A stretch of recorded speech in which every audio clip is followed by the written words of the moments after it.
Hello, North Central Washington, and welcome to Networked. I'm your host, Jenny Rojanasatian, and I am so excited to be on air with you today. If you've tuned into the NCW Life channel before, you've probably seen me on Guada TV. Well, here's the exciting news. We've rebranded Guada TV, and our new show name is Networked. While the name may have changed, the heart of our show is the same. And for those of you who are turning in for the very first time, let me introduce myself. I have the privilege of serving as the Executive Director for NCW Tech Alliance. We're a nonprofit organization passionate about connecting people and technology resources. And right here on each episode of Networked, I introduce you to the people and organizations who are leading innovation across the region. On today's episode, I'll be interviewing two special guests. My first guest is forging a new educational path for local students, and our second is helping small businesses gain a digital presence. Please stay tuned right here on the NCW Life channel. We'll be back after this short break.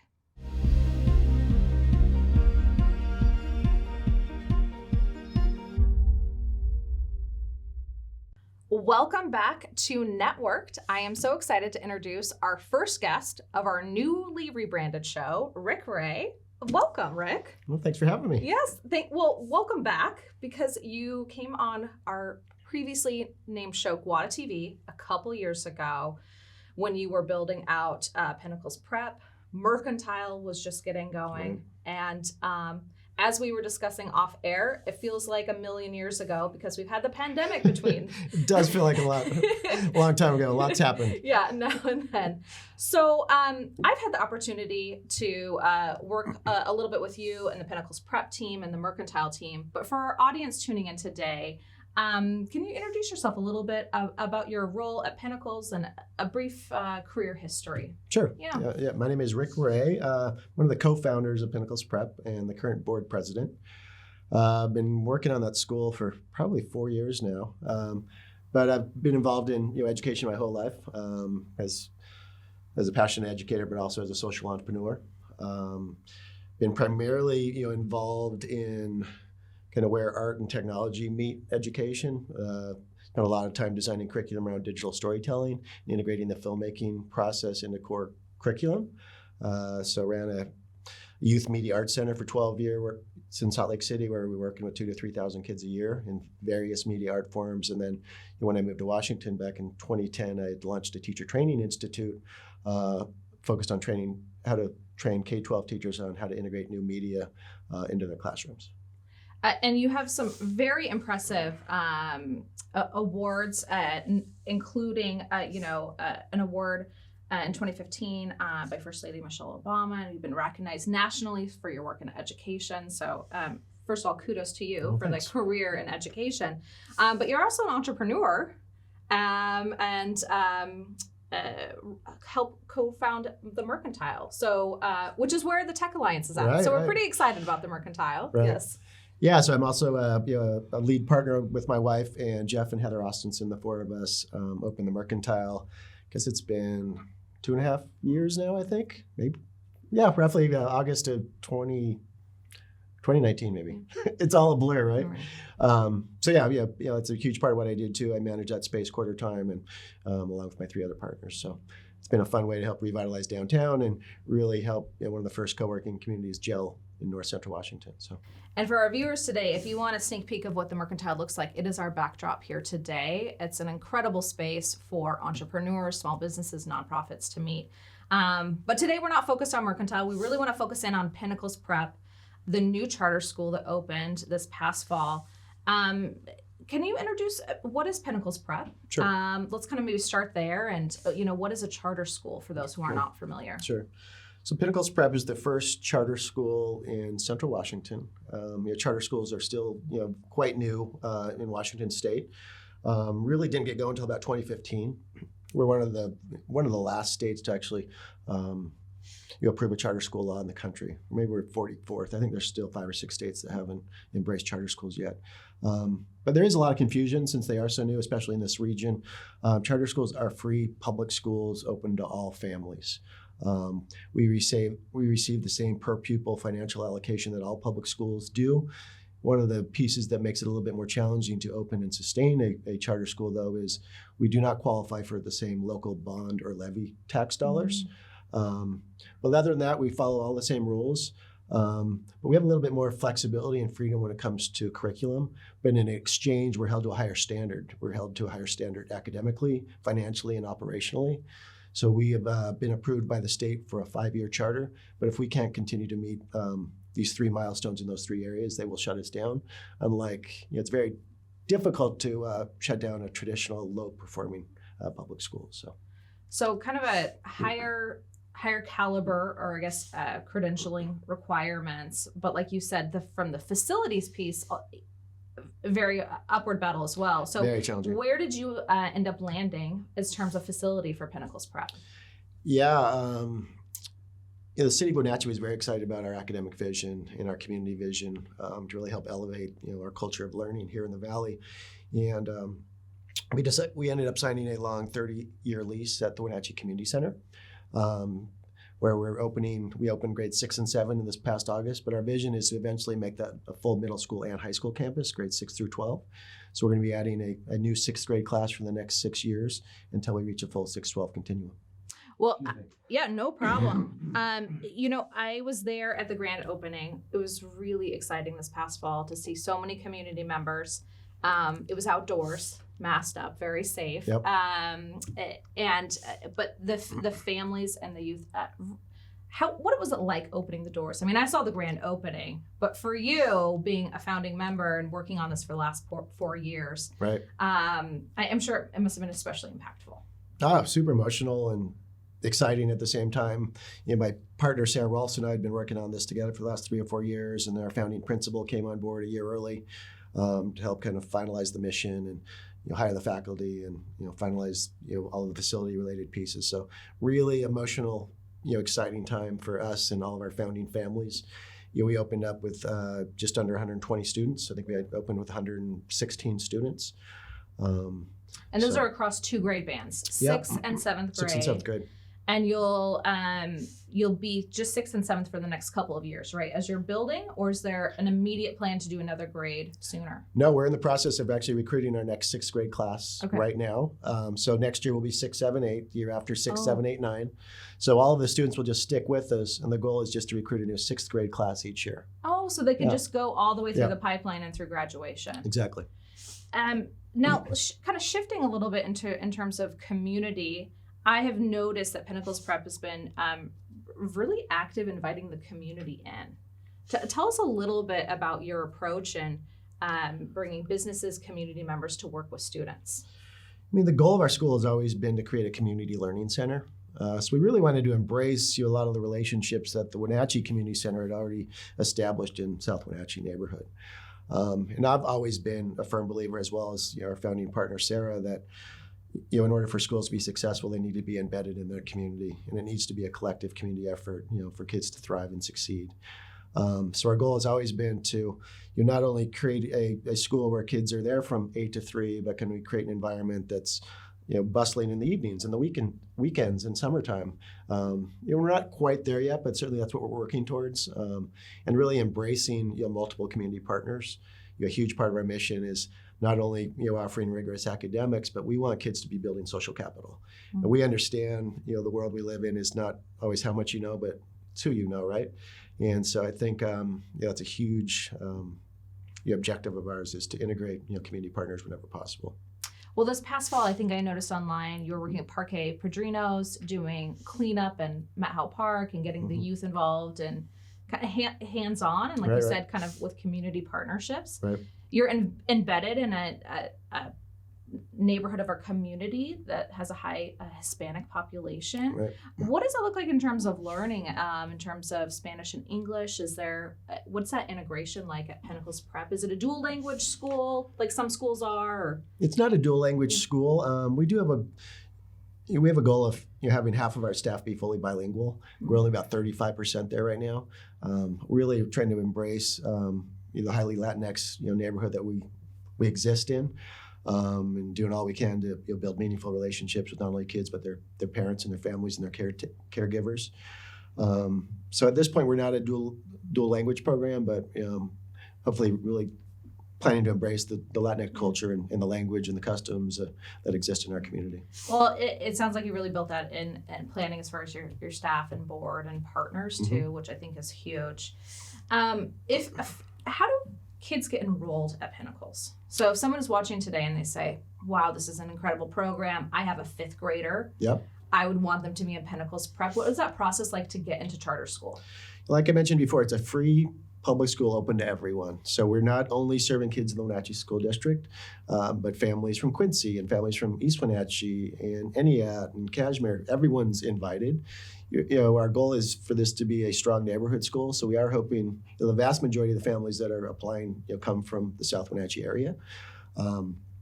But it's essentially a lottery process. Okay. So each year we're going to be opening up 60 spots for new 6th graders. And if only 60 kids apply, all of 60 of those kids get in automatically. But the charter school law in Washington has really been built to serve students that traditionally have been underserved or being left behind across the state of Washington. So if we have 65 kids for 60 spots, we actually conduct a lottery. But it's not a traditional lottery where every student gets one ticket. It's called a weighted lottery based on at-risk or underserved preferences. So kids that may be coming from a school that historically has not served them well might get an extra ticket. Kids living in poverty will get an extra ticket. So really there's a whole host of criteria that allow kids that are coming from underserved backgrounds to kind of gain priority. If my son applied, he would most likely only get one ticket. Mm-hmm. So really it depends on kind of where you're coming from.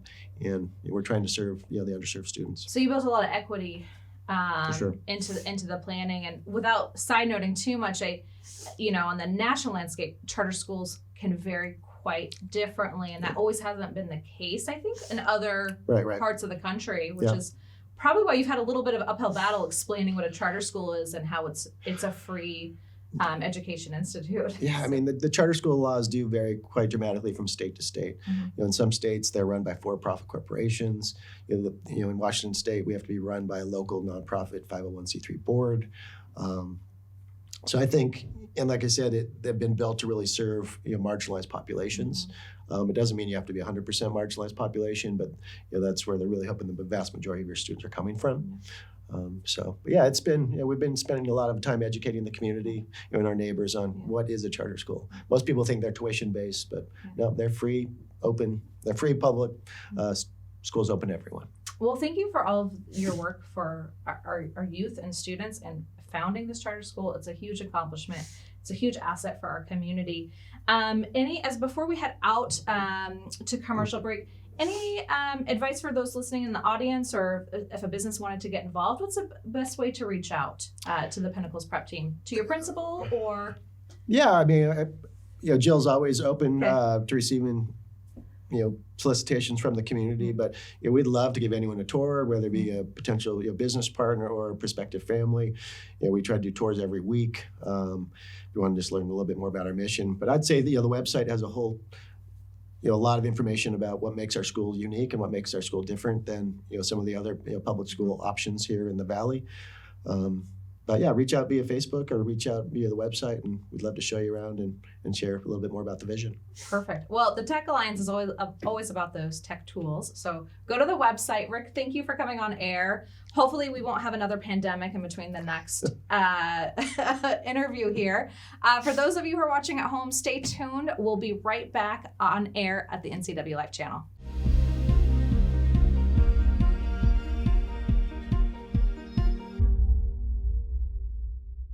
Welcome back to Networked. I'm on air with our second guest for today's episode, Analees Calvillo with the NCW Tech Alliance. Welcome, Analee.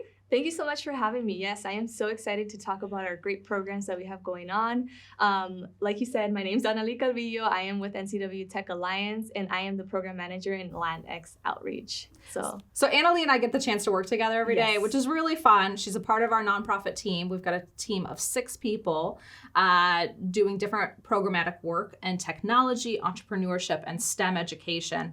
But today, Analee, I brought her on air to really talk about the website program, which is something that you've been leading on behalf of the organization. So before we get there, Tell us a little bit about yourself personally. Are you a native of North Central Washington? I am. So I'm originally from Soap Lake, Washington, and hopefully our North Central Washingtonians know where that's at. 'Cause usually I get the reaction of like, where is that? Or are you saying Salt Lake City or what? But no, yeah, I'm from Soap Lake, Washington, and I've lived in Wenatchee for 3 years, and then later on moved into Quincy. So I'm really at the heart of North Central Washington, and so it's really exciting to come back to my community and be able to serve through a nonprofit and technology. Like, how fun is that? So it's great, yes. And now I'm at NCW Tech Alliance doing this great work and working with the people that that once helped me. So I'm excited. And you've seen on the ground how important technology is and the gaps in those who have it and those who don't. I know you're personally really passionate about helping businesses and nonprofits with the website program. So it's kind of a mouthful, the Digital Presence Website Program. Can you break that down for us? Yes, so the Digital Presence Website Program, or also known as the Website Program. Keep it simple, right? Yes, right. Well, it's a program that helps small businesses. So what we found at our nonprofit is that a lot of small businesses don't have a website, and many rely on social media a lot. So, if they are online, it's either inaccurate information or they have a social media like a Facebook page, and then, that Facebook page isn't really maintained often. So we wanted to do something for that community, that demographic. And what we did is we applied for some grants. And so we, us as a nonprofit, it's our duty to go out and provide programs for our small businesses. And so then we also, in addition, partnered with Microsoft so that we can create some rural community resources and programs that will support that. And we are really fortunate to really have gotten them on board and help us with that funding to go out and provide a free website program. Like I did say free, it's a free service for small businesses and nonprofits. Yeah. So yeah, and thanks to Microsoft, no strings attached, right? Right. Like there's no cost to complete the program. There is a small cost for your hosting site, right? Tell us a little, what is the hosting site that you use? Yeah, so we do our website building through Squarespace. Mm-hmm. And so, obviously Squarespace we don't own Squarespace. So there is an additional charge for them to do the website. So you could pay $260 for the year, or you could pay $26 a month. So that's the only cost that you really have. We do ask for like a registration that you put down $100 of deposit and check or cash so that we can hold your spot, because we are limited in spots. We only have 30 spots available this upcoming session. And we want to make sure that everyone that goes through the class really stays with us and completes the class and graduates, because that's our goal, right? That we want to graduate everyone through this class and that they have a functional website that they can share with their community, with their friends and family. So yeah, and you're right. And you're right. That deposit is just really a hold to make sure they're committed into the program. Right. I think we've got a few photos that we're going to bring on screen here. I think the first photo is kind of showing the class. So break down here in this photo. We've got some of our past business participants. Yes. What is the program look like? So the classes are hybrid, so you can join in person or online. So, and then also it's a 3-week program following with a graduation, which means that you will join our class for 3 weeks, but out of those 3 weeks, you attend once a week for 1 hour. And then we also bring local professionals that build websites to really teach the class. And each business owner is also matched with a tech volunteer who will help them outside of class. So if there's a technical knowledge gap, that's kind of where they come in and they get that extra support. And it's been really exciting to see the tech volunteers come in and do that, because we noticed that a lot of our participants need additional support in that digital aspect. So they've really come in, and not only have they provided that additional support in like navigating computer, but they've also taught the participants how to use their Gmail, how to create an account, and how to navigate through Google Drive. So it's been really exciting to see that aside from us helping them build the website, there's other tools that they can gain from this. And there's a lot of business owners. Here is a photo of one of our completed websites. Right. So talk to us about Daily Brew. Our entrepreneurs, right? Daily Brew's coffee. coffee business in Quincy. Yes. But not a tech business. So it's hard for entrepreneurs to also have those technical skills, right? Right, that is right. So, we have Rose Jones, owner of Daily Brew, who was looking to provide a coffee to her community online. And she was actually able to do that through our free program. So she actually has a drive-through and a location in the Quincy Public Market. And she was really looking to go online and provide, selling either her coffee grain or even just like you've been able to order online to get some coffee. And so she was really excited that she was able to build that and through some free services, and that there was people in her community that wanted to help her. So that really helped her a lot. One of the things that she actually said was that COVID really hit her. And I think most of our participants really did say that as well. So, us coming in to provide an additional support really made them feel like, okay, there's some things that we can look forward to. Yeah. You've also paired our tech mentors. We've also built out bilingual tech mentors to assist navigation in addition to translation as well. Yes, that is correct. So our tech volunteers, there is a very diverse group, and incredible group as well. They're all professionals and they all see the need. And so we have some Spanish-speaking tech volunteers that have participated in this upcoming session. I am so excited to see the growth in our tech volunteers in terms of Spanish speaking, because now we can truly have some Spanish speaking tech volunteers matched up with our Spanish speakers who really need that support. Before we wrap up, if someone is watching today and they know of a business or a nonprofit that doesn't have a website, what is the best way to reach out to you or to get more information? Yeah, so visit our website for NCW Tech Alliance. So we are at ncwtech.org/web program for online usage. And then you can also contact me at Analee at ncwtech.org. Oh my gosh, that's a tongue twister. And then you could also call our office and just click a simple button that says my name on it, and you can get a hold of me. And I'd love to even, if we get connected, I'd love to sit with you at the Mercantile and give you more information what that looks like, dedicated to whatever business that you're working on or nonprofit. We could talk a little bit more about what that would look like for you. Perfect. Well, thank you for coming on air. I get the pleasure of seeing you in the office later today. Yes. So we'll be in touch later. But for our audience, sure. We're going to wrap up here in just a few minutes. But first, we have a short commercial break.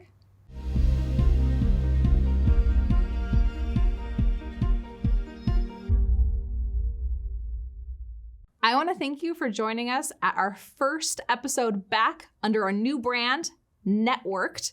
It's been so fun to be in the studio today and to have two outstanding guests. Wray with Pinnacles Prep. I want to thank him for his time and for his leadership in the community. I encourage you to check out the work of Pinnacles Prep by visiting their website. And then it was such a pleasure to have our very own team member, Analee Calvillo, share more about the website program. As she mentioned on air, this website program has been supported by Microsoft TechSpark, and we're so grateful for the resources they've provided to our 501c3. Since 1999, NCW Tech Alliance has served as our regional hub for technology innovation. As a 501c3, their nonprofit mission is to connect people and technology resources to create a thriving community. You can network with the team and guests from today's show by visiting them at www.ncwtech.org.